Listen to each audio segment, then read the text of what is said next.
என் லைஃப்லயே இந்த மாதிரி ஒரு புத்தகத்தை படிக்கல அப்படின்னு நான் ஆச்சரியப்பட்ட புக் வந்து காஃப்கானுடைய மெட்டமார்போசிஸ்.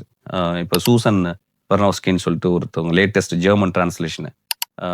எனக்கு தெரிஞ்சு காஃப்கா மாதிரி ஒரு உலகத்துல இருக்கு ஒரு ரைட்டர் இருந்திருப்பானான்னு எனக்கு பெரிய ஆச்சரியமா இருக்கு.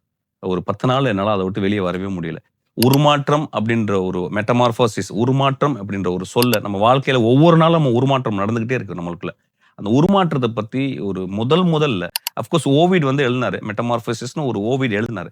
ஆனா அதை வந்து நிஜ வாழ்க்கையில வந்து சொல்லி அதுவும் கிட்டத்தட்ட ஒரு மேஜிக்கல் ரியலிசமா தான் இருக்கும். அதாவது Gregor Samsa woke up one day and became big இன்செக்ட்னு எழுதியிருப்பாரு.